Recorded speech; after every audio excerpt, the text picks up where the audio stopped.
Welcome back to another episode of the Hardcore Casual with your boy, Base the Kid.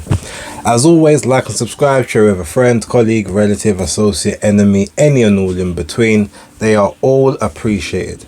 Now, the next gen card is currently on the Matchroom event. I am sort of stepping in and out, but I wanted to give my thoughts on a couple things. One that's broke fairly recently, and then something from a little bit earlier in the week that is definitely worth conversation. So, without further ado, let's get into it. So, a couple of hours ago, there was a tweet that came out. I think it was via Dan Raphael, or it might have been on his Substack. I can't remember. I saw it via Michael Benson's page. But ultimately, what it basically said is that Anthony Joshua, Deontay Wilder and Dimitri Bivel are all potentially in talks to appear on the Saudi Arabia card taking place on the 23rd of December. Now, the opponents are interesting. Anthony Joshua is supposed to be facing Otto Wallin. Deontay Wilder is rumored to be facing Joseph Parker. And Dimitri Bivel is supposed to be taking on Richard Rivera.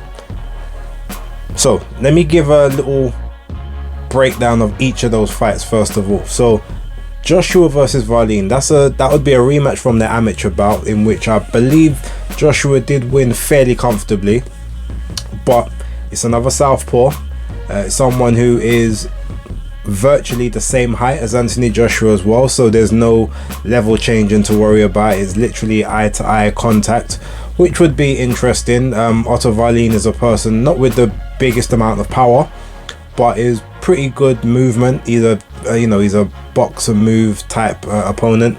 Anthony Joshua has sort of developed into a bit more of a box and move type of guy, but sort of will find his opening, sit on a couple shots and then try to take someone out down the stretch.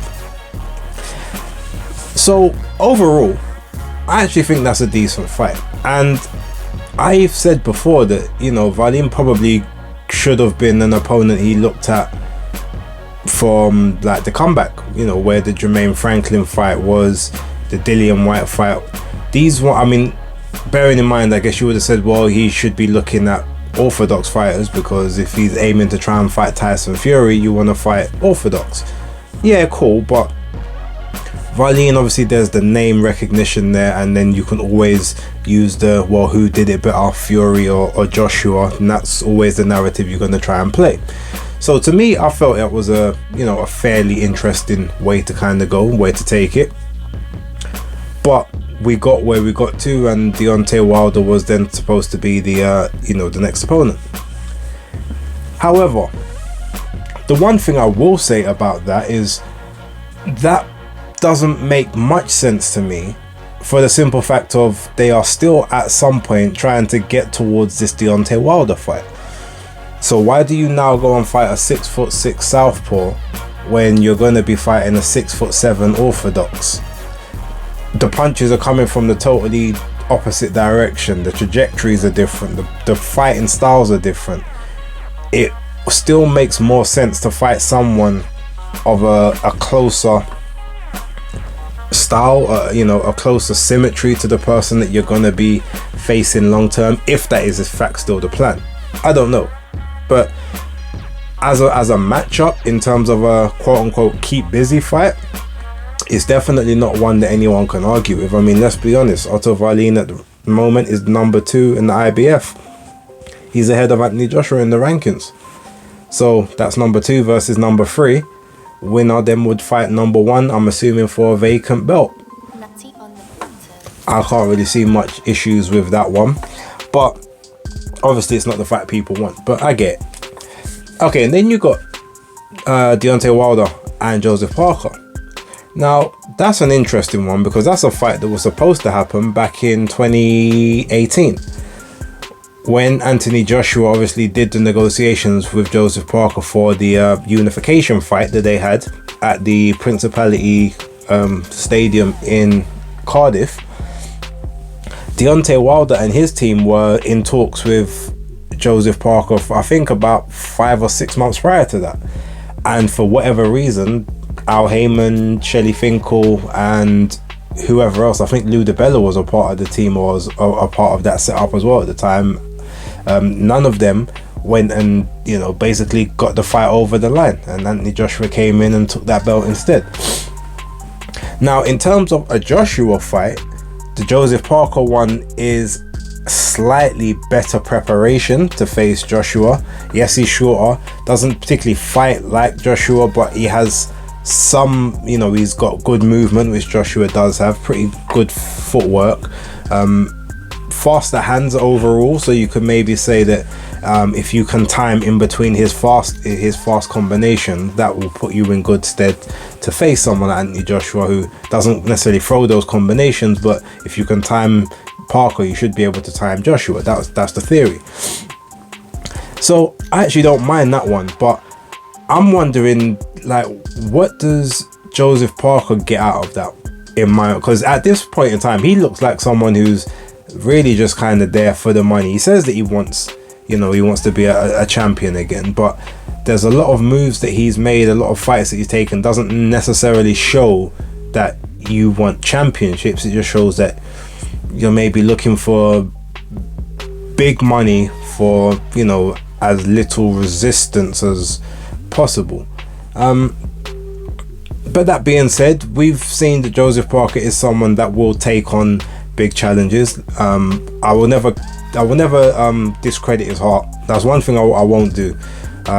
You know, that Samoan bloodline, I always give respect to that where it's due. As much as he may not be the guy that he should have become, he's not someone that necessarily ducks opponents. Let's remember, he took on Joshua in the unification, lost his belt, and in his very next fight took on Dillian White.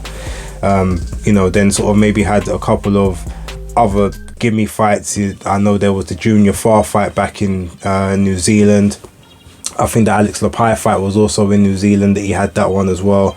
It was a Shaundale Winters, and he obviously had a lot of these quote-unquote keep busy-ish type fights, but I just think there wasn't necessarily the money to pay him and an opponent on a lot of those cards.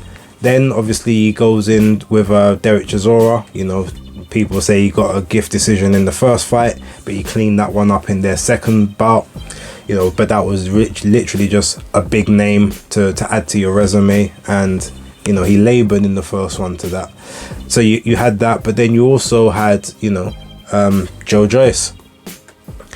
He was supposed to, there was someone else he was supposed to face as well, and the fight didn't come off. I can't remember who it was, but he fought the Joe Joyce, then he fought Jack Massey, then he came back with, there was another fight after that, and then obviously he just had Simon Keane in you know, in Riyadh as well. So looking at that, you say to yourself, well, overall he's not someone that will duck a hard fight. You know, he will take tough fights, and I guess for him it's maybe the knowledge of, well, you take the scalp of Wilder. If for everyone who says that, you know, he's like, you know, the hardest puncher of this era, and you know, he's one of the most dangerous, and he's still in the number 1 and number 2 ranking in quite a few of the rankings, WBC, the Ring magazine, I think he's up there in the WBA as well. So Joseph Parker probably looking, well, if I take those rankings and I position myself for a vacant title as well. Overall, I can't really hate it. And to be totally honest, as much as Deontay Wilder does have that hand, the right hand, he's been out of the ring for over a year now, 38 years old. Parker has a good chin. You know, he doesn't really, you know, obviously he got knocked out against Joe Joyce, but that was in the 11th round of, you know, a very hard, grueling fight. He's got knocked down once legitimately with Derek Chisora, but that was just literally getting caught cold, back of the head first round, but there was never really any other damage from that. Dillian White, I think it was the 7th round or the 8th round of their fight where he knocked him down. I think it was the 7th, but he literally, you know, caught him with the left hook, and Parker got straight back up and basically then almost took over the fight from that moment onwards. So while that hand from Deontay Wilder could be dangerous, I'm sure that Parker will back his chin to be able to take a shot if he has to, but obviously not take the shots if he doesn't need to. But I feel like his fast combinations, movement, and his overall, boxing ability would probably land him in pretty good stead. And Wilder isn't the greatest when having to sort of punch downwards and have to angle his trajectory to people that are a little bit smaller than him. It takes him a lot longer to kind of figure them out. So that could be an avenue that Joseph Parker looks at. But overall, look, I know it's not the two of them facing each other, but I guess with the time frame, it just wasn't marrying up. But if this leads to the two of them ultimately getting into about next year, whether that's April, May, probably end up being in Las Vegas now, because it definitely won't be a part of Riyadh season. They won't go on December and then be fighting again on the 17th of February or the 2nd of March. I just can't see it happening. Although money talks, if they did say to them, look, you know what, we'll put the two of you together right now, you've got 9 weeks, work it out, or you've got 10 weeks, work it out. Maybe they do say, all right, you know what, cool, for that amount of money, yeah, I'll miss Christmas this year. If anything, maybe I don't fight again until Riyadh season starts again in 2024. Take the 6 months out as that break. Who knows? But overall, to be fair, even though they wouldn't be fighting each other, those are still good fights. You've got B-level fighters taking on A-level fighters. In one case, you've probably got a B and a B minus taking each other, and then you've got an A and a B on the other hand. I don't really have any issues with that. Then if you look forward to Dimitri Bivol against Richard Rivera, now that is a very interesting fight. Dimitri Bivol has been looking for fights pretty much all year now. I know he was ready to fight in the start of the year, got injured I think around about June, and didn't sort of recover from the injury I think until August, September time. So he's kind of getting back, but he was saying, I'll go down to super middle for the right fight if I need to. I'm even looking at cruiserweight. I'm seeing myself fighting at cruiserweight towards the end of my career.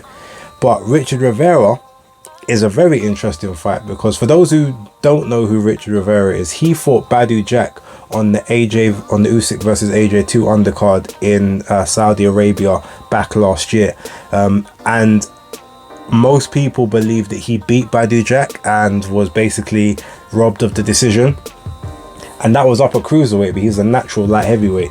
His record stands at 25-1 at the moment, and that obviously is the only loss that he has on his record, and it was very much disputed. It was a split decision loss as well. So what do they call him, Popeye the Sailor Man, because he's got these pretty big forearms. It's quite funny. But since that fight, he's actually had 4 fights since the Badu Jack one, and no, he's had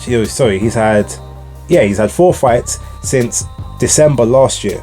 So if he were to have a fight on the 23rd of December, he would have had 6 fights in 15 months, I believe. So he's very active. And with Dimitri Bivol not having a fight in over a year, we saw what that looked like when Craig Richards fought him back during sort of the bubble phase after a long layoff. And that fight, it took, even though it's sort of, for me, Dimitri still won it effectively. It was very close. It was a lot more competitive than a lot of people deemed it would be. Now, whether that's because Craig Richards is a lot better than people thought at the time, or Dimitri was a lot worse than he then became later on, after he started having some activity, that's an up and down situation. You guys can kind of decide that one for yourself. But I think Rivera would be a very, very live opponent, and in terms of a comeback fight for him before possibly getting that better beef fight, I've got no issues with that one. And trust me, if you think that someone like Anthony Yard or Joshua Buatsi or Dan Aziz, or those are the people that he needs to be fighting before Beterbiev, like, trust me, I would give Richard Rivera good money to beat a lot of those guys. Bank on it. If you don't believe me, I said have a look at his fights. He's a very, very competent fighter. and that is definitely not a fight you take lightly, especially coming off of inactivity. So if it does happen, I'd be very keen to watch it.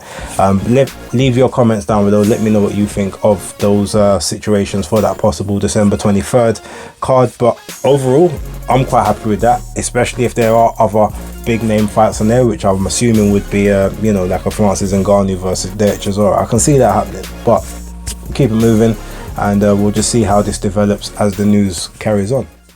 Now, we got to talk about Terence Bud Crawford being stripped of his IBF welterweight title less than 4 months after winning it. Now, in the situation, so for those of you who don't know how it's ultimately transpired, after the fight, I believe it was in August, the IBF put out a mandate to say, you know, Terence Crawford must now enter negotiations with the interim IBF champion, who is Jaron Boots Ennis. And then I believe you get a period of time where you can, I think it's 90 days, and then up to that 90 days, if you don't sort out a contract or whatever, then it would go to purse bids, and then from a purse bid you get 90 days to fulfill the contract. So it might have actually been 30 days for negotiation. But then so Terence Crawford and his team, obviously his manager, said, well, we are not in a position to satisfy the mandatory as of right now, because we do have a contractual rematch with Errol Spence Jr, and we haven't been informed whether or not it's due to take place or when the date of that is supposed to happen, so we can't pursue the mandatory. So in this case, the IBF have then said, okay, well, if that's the case, we have no choice but to basically strip the title of you, no longer acknowledge you as our champion, and our new champion will now be Jaron Boots Ennis, who will then have to take on a mandatory defense of the next available contender. Now look, on one hand, I totally understand mandatories need to be called, and you know, a rematch and even unifications don't trump mandatories once they've been called. So you understand that, all right, there was only so long that you'd be able to hold on to that belt. But the issue being, if you look at Errol Spence Jr, he won the IBF title back in 2017, I believe it was, from Kell Brook. Yeah, so Errol Spence had one mandatory, and that was against Carlos Ocampo, and that was back in 2018. Since then, up until 2023, he has not been asked, he's not been requested, or he has not been ordered to complete any other mandatories with the IBF. So that's 5 years. So he had one mandatory in 6 years of holding the belt, basically, or just under 6 years. So while yes, a mandatory is well overdue for the IBF at welterweight, it's one of those situations where people are now saying, well, hold on a minute, you've literally gave this guy 5 years with not one mandatory, and yet you won't give Crawford 5-6 months. Now, why is he instantly on the hook for this mandatory when the guy who previously had the belt literally had 5 years of grace period from yourselves? It looks very fishy. And then when you look at someone like who's another person, Jamal Charlo, for instance, his IBF mandatory challenger was it Bakram Murtazaliev? I believe his one was Bakram Murtazaliev. He was supposed to face him. He became champion, or he became mandatory back in 2019 for Jamal Charlo's belt. But yeah, and that's before Charlo even won the IBF. We're talking, he was mandatory before Charlo got to win it. So Charlo wins that belt, and all of a sudden his mandatory has, you know, waited for 4 years. Now, okay, we can say that some step aside money was put into place there, but that being said, just because there was 2 times where step aside money was allowed, but you've got the right to enforce these mandatories, so why didn't you? A lot of people are saying, well, look, what's the common denominator between these two people compared to everyone else that the IBF enforces all their mandatory positions on? Both PBC fighters. So are we now saying that the IBF is pretty much in bed with the PBC? Because before, people would have said that's the WBA, with all of the regular belts and putting those trinket titles on the line in a lot of their fights to make them look like title fights to the casual public. But does the IBF have something to do with that? Now, there is one thing in common with the IBF president and the PBC head honcho and a lot of the PBC fighters. I'm gonna let you figure out what that is. I'm not really gonna bring it to that, but if we're doing conspiracy theory, that to me could be a very plausible reason as to why these guys are getting favor. But then that also doesn't hold up, because if you look at some of the other people that they've stripped or of belts, or that they've put into position or made have to, you know, take their mandatory straight away, there's also things in common there as well. So the question then becomes, what really is the situation? Ultimately, it looks like the PBC fighters are getting special dispensation and special consideration from the IBF, and ultimately that's wrong. Now, don't get me wrong, if you've got someone that's just, you know, unification after unification after unification to become undisputed, cool, I get that, but the mandatories are still there piling up. So you can't let one person have 5 years without taking a mandatory, but then all of a sudden slap a mandatory on the next person within a month of them actually winning the belt, knowing that they can't even satisfy it, because you know that there's a rematch clause in place. Like, you knew that, because we knew that. It was said at the press conference. You would have had to have been at the press conference. I had a representative there because your belt was on the line. The unified rules would have given you effect to say, this is the situation, this is the contract, and this is what potentially happens afterwards. So you knew all of this. It's not like you were blindsided by this point. So all of that stuff just leads to looking very, very shady.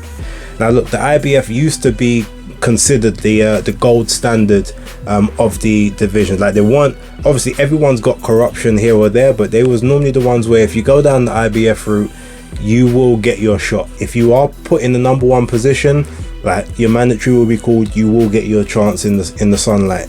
But that did change about sort of 5-6 years ago, where certain things it wasn't looking as rubber stamped, and now funny enough it looks like the WBO are probably the most stringent sanctioning body when it comes to enforcing mandatories and operating their rank standings correctly and whatnot. So look, overall, yeah, I think the one thing is, the good thing for Terence Crawford, number one, it's 3% of his purse he doesn't have to worry about giving away. Number two, everyone still knows he's undisputed. Like, ultimately, yes, he doesn't have the IBF belt anymore, but no one beat him for it, and no one's really, until Boots Ennis does something like legitimate, or until Terence Crawford moves up and vacates the rest of those belts, no one's really going to look at Boots Ennis as the true champion. And that's a bit bad for him, because I'm sure I don't know if he might have been happy to sort of get the belt emailed to him, and because he was positioning himself for the point where those belts became vacant. But I guess his true test, or his true championship medal now, will be who he has to face in his next fight as his first defense. Then maybe they might start looking at him as a legitimate champion at that point. But for right now, everyone knows that Terence Crawford is undisputed at 147. Everyone knows that he's the man, he's the guy, and you know, to be the guy, you've either got to go through him or he's got to go away. It's one or the other. So he can take solace in that's 3% less off of his purse he has to worry about, and everyone still knows he's the consensus lineal Ring Magazine, you know, undisputed champion of welterweight, regardless of if he's holding all the belts or not. So that's the way I see it. Leave your comments down below, let me know how you see it. It's not a great situation, and it's very, you know, it is in very poor faith and poor taste, but ultimately I'm sure Terence doesn't really care at this point. So yeah, let me know what you guys think. I'll be interested to hear your thoughts, but for right now, it's Hardcore Casual out.